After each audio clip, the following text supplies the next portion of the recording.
नमस्ते दोस्तों, कमला's चैनल में आप सभी का स्वागत है। तो चलिए, अभी मैं आई हूँ और एक कहानी के साथ। उम्मीद करती हूँ आपको अच्छी लगेगी।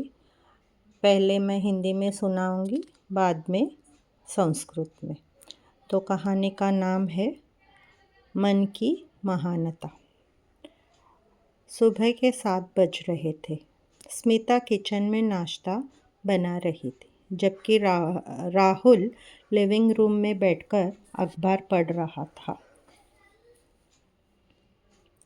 दोनों की शादी को 10 साल हुए थे। शुरुआत में उनका रिश्ता प्यार और समझ के साथ खिल उठा था, लेकिन अब रोज़मर्रा की भागदौड़ में कुछ खो गया था। छोटी छोटी बातों पर लड़ना, एक दूसरे पर दोष झाड़ना और अनजाने में एक दूसरे से दूर हो जाना उनकी दिनचर्या बन गई थी। आज कुछ भी ऐसा ही हुआ। स्मिता ने राहुल को आवाज़ दी, राहुल, नाश्ता तैयार है, जल्दी आ जाओ। राहुल ने अखबार एक तरफ रख दिया और डाइनिंग टेबल पर जा बैठा। उसने एक निवाला खाया और नाक को सिकुड़ते हुए कहा, स्मिता, यह क्या फिर से वही बात? ये हर रोज़ ऐसा ही क्यों होता है? हर रोज़ उपमा ही क्यों बनाती हो?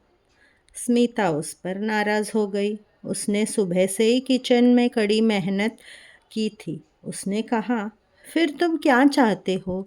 जो तुम चाहते हो वो तो बता देना चाहिए, फिर मैं वो हिसाब से बना सकती हूँ। मैं भी पूरा दिन काम करती हूँ। मेरे पास करने के लिए खाने के अलावा और भी कुछ काम है। समझा करो राहुल। राहुल बिना कुछ कहे उठकर ऑफिस चला गया। स्मिता टेबल पर अकेली बैठी रह गई। उसकी आंखों में आंसू आ गए। मैं क्या कम कर रही हूँ? लेकिन उसे मेरी मेहनत ही नहीं दिखाई देती, उसने खुद से कहा। और सोचकर फिर बाद में वो उठकर तैयारी में लग गई, क्योंकि उसे भी काम पे जाना था। शाम को जब राहुल घर पर लौटा तो स्मिता पहले ही आ गई थी। डिनर के लिए क्या बनाऊं? ऐसा स्मिता ने पूछा। राहुल ने कुछ बताया नहीं। फिर वह खिचड़ी चढ़ा के आ गई। डिनर के बाद स्मिता बेडरूम में किताब पढ़ रही थी। तब राहुल उसके पास आया।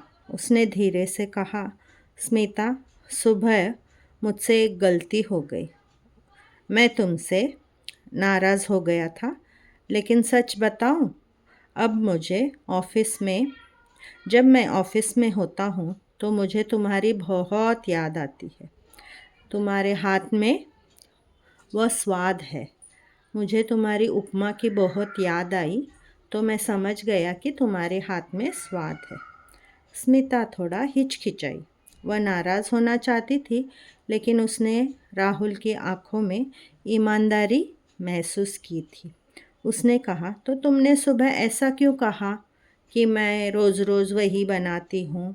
क्या तुम्हें पता है कि मैं तुम्हारे लिए कितनी मेहनत करती हूँ? राहुल ने उसका हाथ अपने हाथ में लिया और उसने कहा, मुझे पता है स्मिता, तुम मेरे लिए बहुत कुछ करती हो। मैं तुम्हें समझना चाहता हूँ। तुम्हारे दिमाग में क्या चल रहा है, यह मैं समझना चाहता हूँ। स्मिता ने एक गहरी सांस ली। उसने कहा, राहुल, मुझे लगता है कि हम एक दूसरे को समझना भूल गए हैं इन 10 सालों में। तुम मुझे ऑफ़िस के बारे में बताओ, लेकिन मुझे अपनी भावना को व्यक्त करने के लिए भी समय चाहिए। मुझे तुम्हारा साथ चाहिए, सिर्फ दोष नहीं। राहुल समझ गया कि वह क्या कह रही थी। उसे एहसास हुआ कि वह स्मिता को समझने में व्यस्त था, समझाने में ही व्यस्त था, लेकिन उसे समझ नहीं पाया। लेकिन उसने उसकी भावना को समझने की कोशिश ही नहीं की थी। उसने उसे गले लगाया और कहा, अब से मैं तुम्हारी बात सुनूंगा। चलो हम दोनों इस रिश्ते को फिर से समृद्ध बनाते हैं।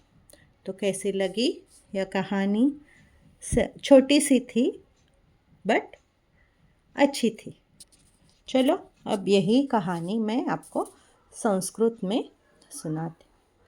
मन की महानता। प्रातः 7:00 आसीत्। स्मिता पाकशालायां प्रातः भोजनं पचति स्म।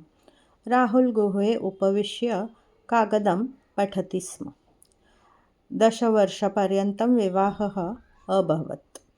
आदौ तेषां सम्बन्धः प्रेम्णा अवगमनेन च प्रफुल्लितः, परन्तु अधुना नित्यं पिष्टौ किमपि नष्टम् आसीत्। लघुविषयेषु युद्धं, परस्परं दोषीकरणम्, अज्ञात्वा परस्परं विमुखीकरणं च तेषां दिनचर्या अभवत्। अद्यापि तथैव किमपि घटितं। स्मिता राहुलम् आहूतवती। राहुल, प्रातः भोजनं सज्जम् अस्ति, शीघ्रम् आगच्छतु। राहुलः कागदं पार्श्वे कृत्वा भोजनमेजस्य उपरि उपविष्टवान्। सः दंशं गृहीत्वा भुभुङ्गं कृतवान्। स्मिता पुनः अयम् उप्पिट्। स्मिता पुनः अयम् उप्पिट् किमर्थं? प्रतिदिनं समानम्। स्मिता तस्मै क्रुद्धाः अभवत्। सा प्रातःकालदेव पाकशालायां परिश्रमं कृतवती आसीत्।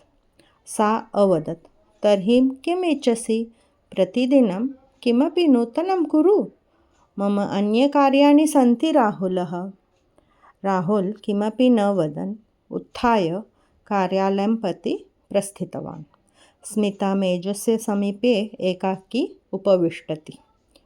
तस्याः नेत्राणि सिञ्चन्ति स्म। किं न्यूनीकरोमि? परन्तु सः मम परिश्रमं न पश्यति इति सा मनसि गुञ्जितवती। सायङ्काले राहुल यदा गृहं प्रत्यागच्छत् तदा स्मिता शान्तः आसीत्। द्वौ अपि परस्परं बहु न उक्तवन्तौ। भोजनानन्तरं स्मिता शय्याकक्षे पुस्तकं पठति स्म, तथा राहुलः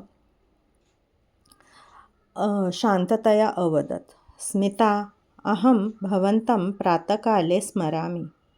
अहं भवतः उपरि उन्मत्तः अभवम्, परन्तु सत्यं वक्तुम् अहं कार्यालये स्थित्वा भवतः उपितां स्मरामि। भवतः हस्ता विशेषाः सन्ति। स्मिता किञ्चित् भ्रमति स्म। सा क्रुद्धः भवितुम् इच्छति स्म, परन्तु सा राहुलस्य नेत्रयोः निष्पटताम् अनुभवति स्म। सा अवदत्, तर्हि प्रातःकाले किमर्थं तत् उक्तवान्? किं त्वं जानासि यत् अहं भवतः कृते कियत् परिश्रमं करोमि? राहुलः तस्याः हस्तं गृहीत्वा अवदत्, अहं जानामि प्रिये, परन्तु कदाचित् अहं मम तनावे वशीभूतः भूत्वा भवतः प्रति अतीव क्रुद्धः भवति। कथयतु, भवतः मनसि किं प्रचलति? अहम् अवगन्तुम् इच्छामि। स्मिता गभीरं निःश्वासं गृहीतवती। सा अवदत्, राहुल, अहं मन्ये वयं परस्परम् अवगन्तुं विस्मृतवन्तः। भवान् कार्यालयस्य विषये वदति, परन्तु मम भावनां प्रकटयितुं मम अपि समयस्य आवश्यकता अस्ति। मम भवतः समर्थनस्य आवश्यकता अस्ति, न केवलं दोषः। तस्याः वचनं राहुल अवगच्छत्। सः स्मितां प्रत्ययितुं व्यस्तः इति अवगच्छत्, परन्तु तस्याः भावना अवगन्तुं न प्रयतते स्म। सः ताम् आलिङ्ग्य अवदत्, अतः परं भवतः वचनं श्रोष्यामि।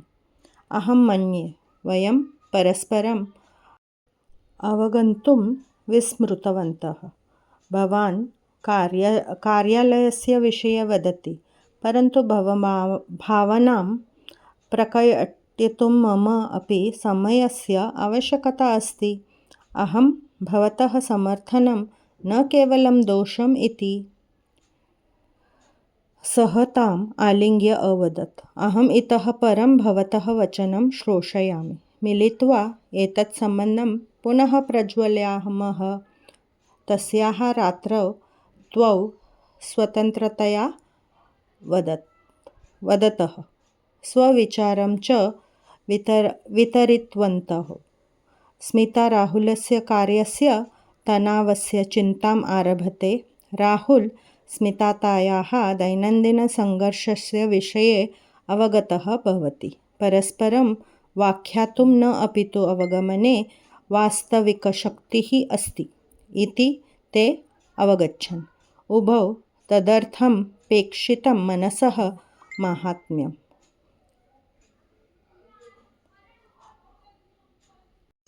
भवान् कार्यालयस्य विषये वदति, परन्तु मम भावनां प्रकटयितुं मम अपि समयस्य आवश्यकता अस्ति। अहं भवतः समर्थनम् इच्छामि, न केवलं दोषमिति। तस्याः वचनं राहुलः अवगच्छत्। सः स्मिता प्रत्ययितुं व्यस्तः इति अवगच्छत्, परन्तु तस्याः भावनाम् अवगन्तुं न प्रयत्यते स्म। सः ताम् आलिङ्ग्य अवदत्, अहम् इतः परं भवतः वचनं श्रोष्यामि। मिलित्वा एतत् सम्बन्धं पुनः प्रज्वलयामः। तस्याः रात्रौ तौ स्वतन्त्रतया वदतः स्वविचारं च विस्तरितवन्तौ। स्मिता राहुलस्य कार्यालयस्य तनावस्य चिन्ताम् आरभते। राहुल स्मितायाः दैनन्दिनसङ्घर्षस्य विषये अवगतः भवति। परस्परं व्याख्यातुं न अपि तु अवगमने वास्तविकशक्तिः अस्ति इति ते अवगच्छन्। उभौ तदर्थं मनसः माहात्म्यम्। तस्याः रात्रिः आरभ्य पुनः एकवारं नूतनवर्णेन तयोः सम्बन्धः प्रफुल्लितः अभवत्, यतः ते परस्परम् अनुभवं भावना च अवगन्तुं निश्चयं कृतवन्तः। सम्बन्धे वास्तविकपरीक्षाः परस्परं दोषं न दत्त्वा, अपि तु परस्परं भावनाम् अवगत्य स्वीकुर्वन् च भवति। अस्य कृते आवश्यकम् उदारता संबंधम सुदृढ़ करोति। अभी आपको ये कहानी कैसी लगी ज़रा बताना। तो बताएंगे कैसे? तो सब्सक्राइब बटन को हिट करना है, लाइक बटन को दबाना है और बेल बटन को दबा के मुझे खुश करना है, ताकि आपको मेरे वीडियोस पहले दिखें। धन्यवाद। फिर से मिलते हैं मेरी अगली वीडियो में। तब तक के लिए जय हिंद, जय महाराष्ट्र।